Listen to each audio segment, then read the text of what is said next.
From San Antonio, Texas, home of the Alamo, the Riverwalk, and the World Heritage San Antonio Missions, this is the Exit Planning Coach podcast with John F. Dini. Designed to help advisors who work with business owners, John talks with top professionals in the exit planning field about best practices, marketing tips, and how to be more effective when working with owners. Now, here's John F. Dini. Hi, and welcome to today's edition of the Exit Planning Coach podcast. My guest today is Matt Francesco. Matt's the founder, principal, and chief financial technician of High Lift Financials, a financial services and succession planning firm dedicated to family-owned automotive collision shop owners. Mm-hmm. We have had one other specialist on this show to date, and it was David Loopberger, who does only home remodeling contractors. So wow, okay. It's a pleasure to meet another specialist. Matt helps owners develop a vision for their and their families' lives, and helps them in developing and implementing plans that align their family and business for generational wealth. He is a CEXP, a certified exit planner, and he is the only one that specializes specifically in body shop owners. He works with them all over the country, but he resides in Johnstown, Pennsylvania with his wife, Ann, and he is the father of 4 boys. Welcome today. Good to see you, Matt. Thanks, John. I really appreciate it. I'm actually looking forward to it. I'm usually on your end of the mic, so it's kind of neat to be on the other end. Yes, and you have a success. So give us the name of your podcast right up front. What is the name of your podcast again? Well, it's called Your Business, Your Life. And it's this idea of how, our businesses affect our life and our life affects our business. And they're really intertwined. They're all a part of each other. So, that's really what we talk about. And I think, you've experienced this in your many years of doing exit planning. Yes, very, very clearly. Very few people outside of business ownership understand the depth of the attachment of a business owner to his or her business. Right.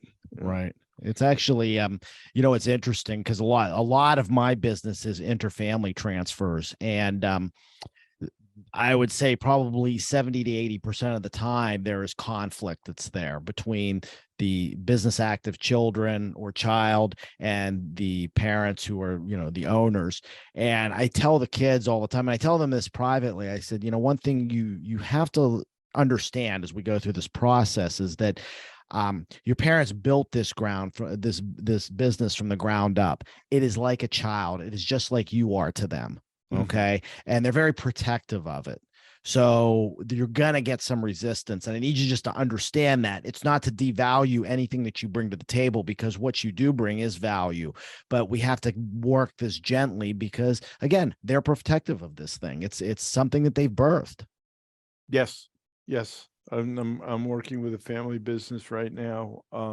Not in collision repair. Right. But they're 4th generation, right. 87-year-old company. Jeez. And, so now we've got a father and a successor who's his son, and 3 aunts, but one of them's deceased. Mm-hmm. So those 3 cousins have ownership now. Mm-hmm. We have 3 other cousins coming into ownership. 2 siblings outside the one that's working. It's just, and everybody's an owner, and everybody has a very specific idea what has to happen in the next generation. All right. Oh God. That's interesting. I usually only got one owner. So. What came, chicken or egg question. Were you working with body shop owners and started to do exit planning for them, or were you doing exit planning and then started to concentrate on body shop owners? How did that work? It's actually, it's an interesting story. I'll be brief with it, but I got into financial services about 17 years ago, and getting into the business, I really didn't have access to any money, like no family money, no rich friends, anything like that, which is typically a recipe of disaster for somebody coming into the business. So I kind of came in. I remember I didn't know what to do, and so I started kind of calling friends and family, and then I learned.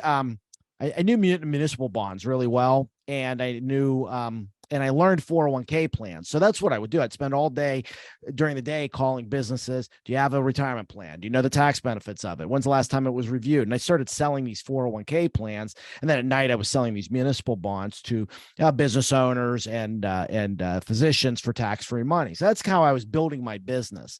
So I've got this group of kind of, small to mid-sized family businesses, had their 401ks, developed relationships with the owners. They became clients. And then I started learning a lot of the intricacies of the family business and the dynamics and some of the stuff that we talked about just, as we were entering into the podcast. So I started a lot of times I was running into these guys and they're like, hey, we want to, at some point, we want to transition out of the business. We want to, we're looking for a successor. And so I was like trying to put together an exit plan for them without really any knowledge on how to do it. And I started there, and then out of this group of family business owners, I developed a core. I had one shop owner who introduced me to another shop owner who had introduced me another one, and so it kind of became a little niche. And I decided, it's better for me to go deeper, narrow, and deep than it is to just go wide. I can do a much better job. So that's what I was doing. I started working with these collision shop owners, and then a peer of mine said, you ought to check out the Business Enterprise Institute. They have a program to teach you to do this transition and exit planning. So I did the advanced course, got my CEXP, and that's basically how I started really focusing on this whole transition plan, because the collision industry is pretty interesting. The demographic is very suited to exit planning, because the vast majority of owners are 55 to 65. Okay. They're very successful. The collision industry has really good cash flow.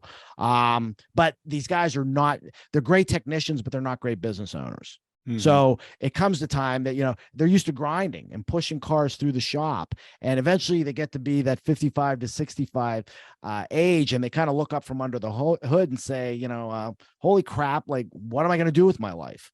Am I just going to, I can't keep pushing these cars through. You get to a point where either you don't want to do it or you can't physically do it.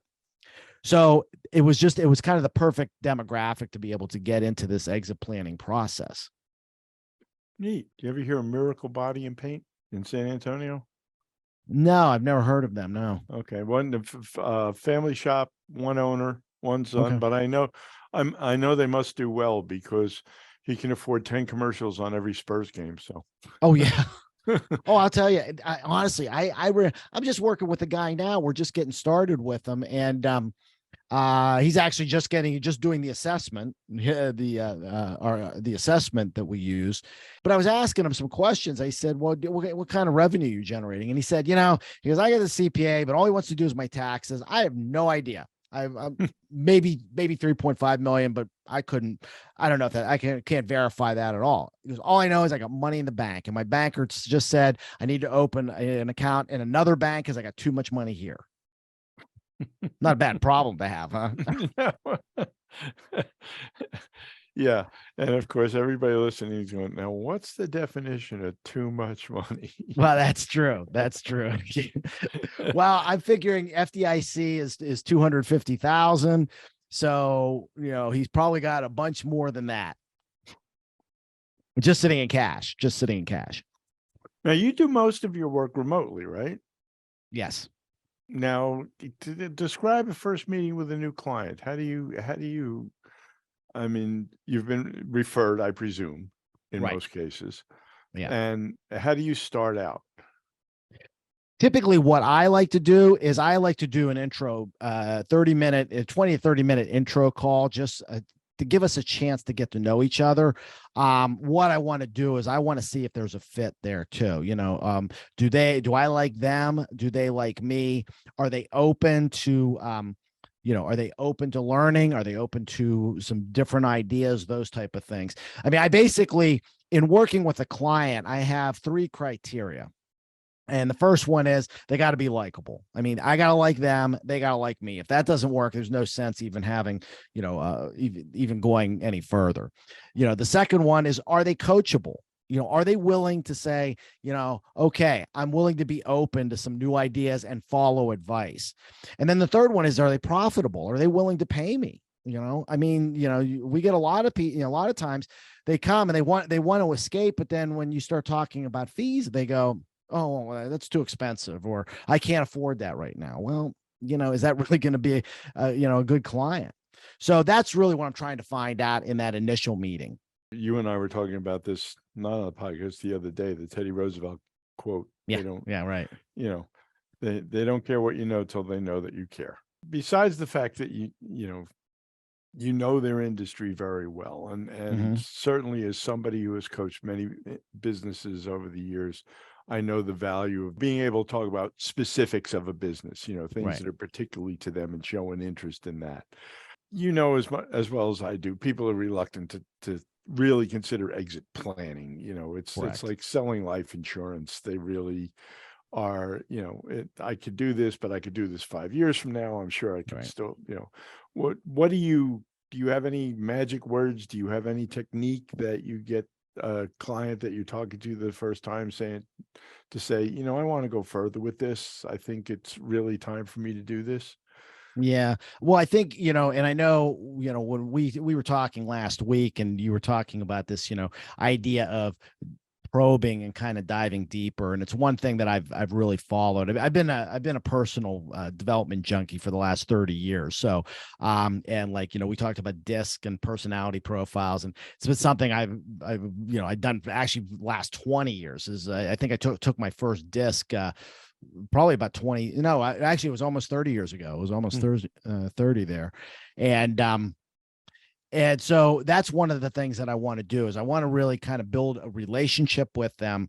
And it's a lot about, it's about talking about their wants and their needs and kind of really getting them to start to paint a picture, because it's kind of what we talked about, last week. Hazy goals give hazy results.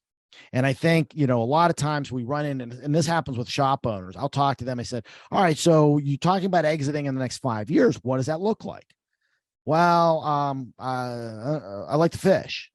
Okay. Well, and you made this point. How much can you fish? How much can you play golf? How much can you, fly airplanes or whatever these things they want to do? And so it's really helping them to kind of paint this picture of what they want. But the other thing that I do, and my coach was always big, always pounding me on this, and it was because I'm a high I and I like to please people. It was really hard for me to do, but I really had to get out of my comfort zone. Is really find out what their pain point was. And then once I found what their pain point was, really just sticking the knife in and digging it deeper, because what I found is that people will react to pain quicker than they'll react to pleasure. And I think, and you could probably verify this with the many, many years of experience that you have. Most people kind of come in and they talk about exit planning or, yeah, this sounds nice, but I have no idea how this is supposed to happen. And so when I get a client that starts hedging on this, I'll come to them and I'll say, look, you told me that you have no idea how to do this, right? And they're like, yeah. I said, so how long are you going to keep spinning your wheels? How long are you going to keep enduring this pain, this conflict that you're having between your kids because you want to transition the business to them, but none of you know how to do it. And now you're just fighting because none of you can see light at the end of the tunnel. Or if you do see light at the end of the tunnel, it's an oncoming train, right? Right. And so again, it's you start creating, and it sounds cruel, but sometimes that's how you got to get people to act. Though I react to that pain quicker than pleasure. So a lot of times I have to go back to those pain points and say, all right, so you don't work with me. How are you going to accomplish what you want to accomplish? And they kind of sit there and they go, and so that's a lot of times that's how you sometimes have to get them to act. Yeah. No, you talk about pain and pleasure. There's an old video around, most people call it the Wally video. It was an Australian video interview with a business owner. And he was talking about that. And he said, and it was a CPA that was interviewing him. And he said, we've been talking about a lot of things, and I've talked about good ideas for marketing and good ideas for developing people. And then all of a sudden he reaches across and just smacks the CPA across the face. And he says, now, what are you going to remember most about this interview? Right. Isn't that the truth? Yeah. Oh, that's so funny, but it's true. I mean, it's And it's kind of sad, but I mean, sometimes that's what it takes to get people to act. I mean, if I told you, hey, you save X amount of dollars over this, 20, 30, 40, 50-year program. And guess what? You'll be able to, live on the beach like you've talked about. And people go, yeah, that sounds good. But when they find out, hey, you know what? If you buy this insurance policy, your family's going to be protected, because you know what? Guess what? If you die, your family doesn't have any, another income source to get this. All of a sudden, now there's pain that's involved in that. And then sometimes that's what it takes to get people to act. We'd rather, good will always get in the way of great. You think so? I think so. I mean, I think for most people, it's just like, hey, things are going good, but, doing something great only takes this much more effort. They think it's a huge amount. They think, okay, I've got it good. It's going to take double my effort to get great, but it really doesn't. It only takes a little bit more. That's actually just another way of saying what I say often, which is don't let great get in the way of good. Okay, that's right. Yeah, exactly. Yeah, exactly. Thinking that if I did this much more, I won't do anything until I do that much more. Right. Right. Yeah. I mean, I remember years ago I was listening to a audio from it was an Olympic gymnast, and he talked about at the gym, when they would work out, he said, I always made it a fact that I was going to stay 5 minutes longer than everybody else. And he said, what was interesting about that is that 5 minutes doesn't seem like a lot, but it adds up over time. But second, mentally, he's like, I'm doing more than this guy. I'm going to beat him because I'm doing more. Let me take a break. Let's pay for the podcast, and we'll come back in almost exactly 1 minute. I haven't timed the commercial lately, but and we'll talk a little bit more. Hello, John F. Dini here, and I'm very excited to announce the publication of the Exit Planning Coach Handbook. Inspiration for the handbook comes from my 25 years of working as a coach to business owners, with 12 of those years dedicated to helping them plan their business transitions. It is a guide for advisors that explains why working with business owners is so dramatically different from working with other executives. It provides insights on how to approach planning conversations with owners more effectively. Plus, it takes you through the steps that will help you develop your relationship as their most trusted advisor. I wrote this book for advisors who want their clients to move on to a second act that's even more rewarding than their first. If you read any of my previous books, you know I don't lecture. It's a conversation between two professionals. If you work with business owners, I strongly encourage you to read the Exit Planning Coach Handbook. I think it will quickly become a go-to in your reference library. It is currently available on Amazon and the Kindle store in paperback and as an audiobook. Okay, welcome back to the Exit Planning Coach podcast. I'm here with Matt Francesco. Matt, if people want to get a hold of you, and especially I think because you're an industry specialist, we have planners out there that can, as you said, can do lots of different things. But if they hit a collision shop, it would be great to bring somebody on board that really knows collision shops. So please, although it will be attached to your podcast when we send it out, let's say somebody's listening in the car, let's give them your contact information if you don't mind. No problem. I think first off, the easiest way to get a hold of me is go to my website, which is highliftfinancial.com, all one word. And on there, there's a button on the top right-hand side that says, let's talk.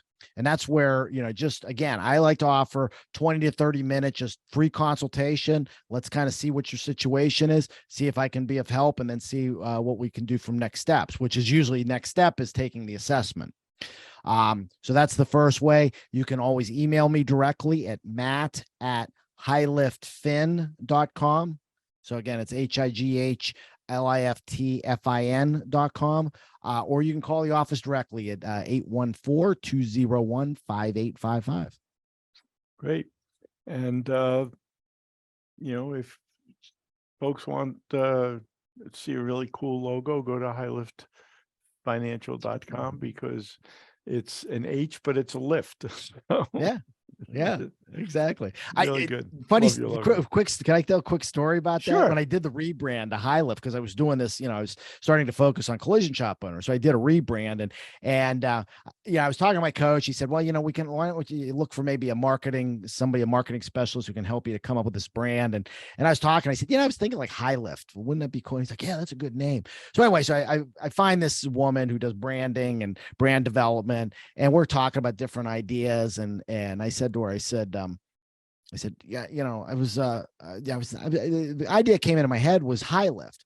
I love it. High Lift Financial. I love this. So make a long story short, I spent $2,000 to develop my own brand.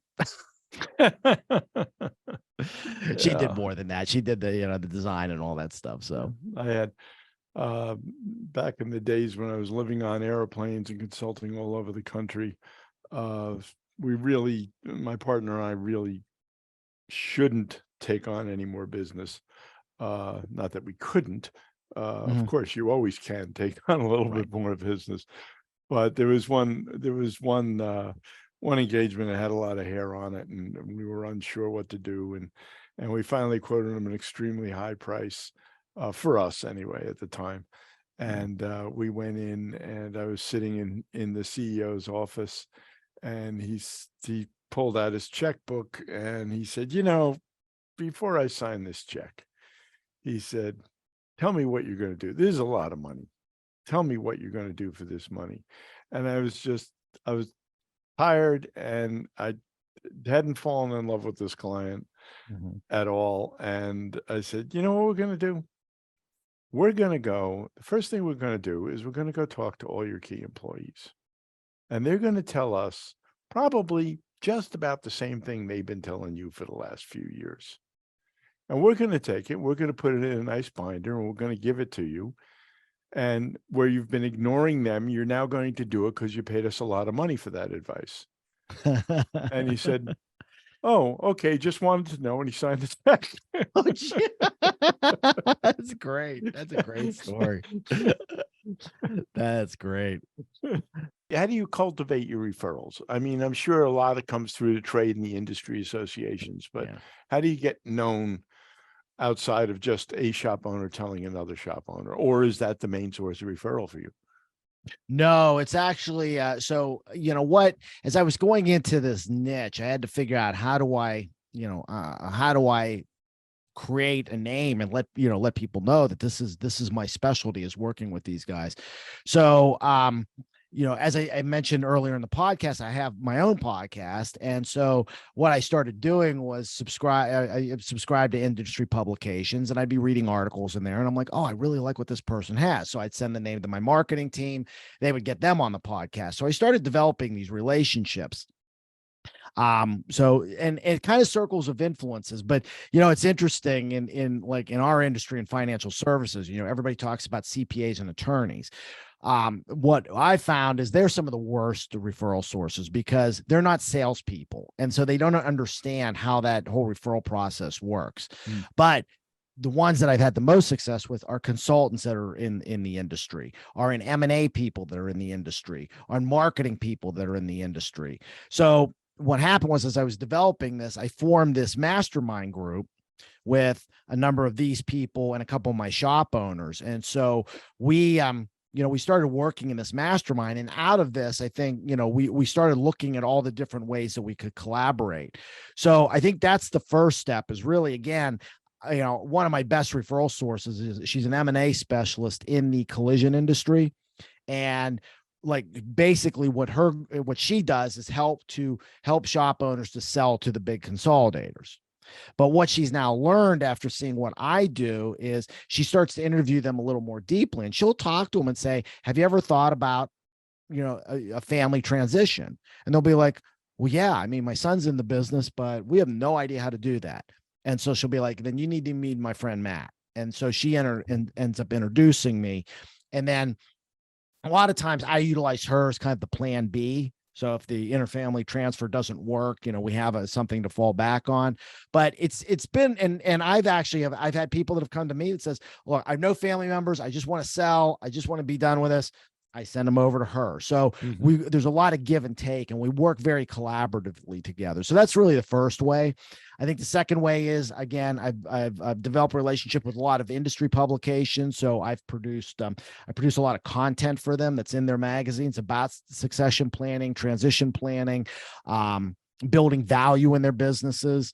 So that's another aspect about creating a name, and then attending the industry conferences. And I'm just now getting some of my first speaking engagements at these conferences to talk about this whole idea of transition planning, because like I said, the vast majority of owners are in that prime spot where they're starting to think about it. And I think we need to just create awareness. Well, that's great. What final question? Okay. Lots of advisors like you, although you've been doing it for a while, are adding exit planning for the exact same reasons. They're looking at an industry, or they're looking at the business owners in their chamber of commerce or whatever. And, approximately 50% of them nationwide are 57 years old or older. Right. And they're figuring it out, and they're adding exit planning to their accounting practice, to their business brokerage practice. I've done 2 podcasts recently with business brokers who are adding the planning aspect on the front end. Right. What would be your advice if I was going into exit planning? If I came to you and said, Matt, I think I wanted to go into exit planning and start working with business owners on the transition, what should I do first to get ready to do this? What would you recommend? First off, I think I would ask them a very poignant question. It is, are you willing to get in the weeds with your clients? And I think, John, this is what resonates with what you're doing, is this idea with ExitMap, is that you're not only teaching advisors the kind of the nuts and bolts, but the how to really have those deep conversations with people. And it's funny, I've got a lot of my peers that like I did the whole BEI thing, and they're kind of like, oh, we want to do this and we want to do that, but yet they're not having success because they're not connecting on a deep level with their clients. And that's, and you teach this, and this is what I was really excited about when we talked, was that, it's about, helping to develop that relationship and letting people know that you care is really what it comes down to. And I think that takes a special person to be able to do that. And so that would be the first thing. I mean, I laugh, I've got 4 boys, and the 2 of them, the 2 youngest, are extreme introverts. And like, people ask me about, oh, they're coming into the business. And I'm like, what I do is so far out of their comfort zone. I don't think they could do it, because I think we really need to get into the weeds with people when we're doing exit planning. So that would be my first thing. I would ask people, do you do that? If you're going to do it, if they say yes, I care about people and I want to do this, I think BEI is a great program. I think, I think ExitMap is a great complement to what BEI offers. My experience with BEI is a great knowledge base. And I think the network is also, there's a ton of value that's there. But I think like ExitMap provides some tools that really help to guide the client through this process in a very streamlined way. It makes them much more aware of where they stand. So, get the training, but I think first off, you need to ask yourself, do I really want to, am I willing to get into the weeds with my clients? That's, great advice. I like that. And certainly I go down the rabbit hole, down the rabbit hole with my clients. I do too, man. Yeah. Don't make a lot of friends sometimes, but by the time we're done, the grandchildren and the great grandchildren, all of them, you got them all. Yeah. Oh, it's been an absolute pleasure, Matt. I really enjoyed talking to you, and I hope you'll come back. And we're trying to set up an agenda of some specialty things, where we can do a panel or we can do particular topics. But this was more a get acquainted and get started. And you've been a great guest, and I really thank you for coming on board. Well, I appreciate it. It's always a lot of fun, like I said, to be on this side of the mic than on your side. So thanks a lot. Have a great day.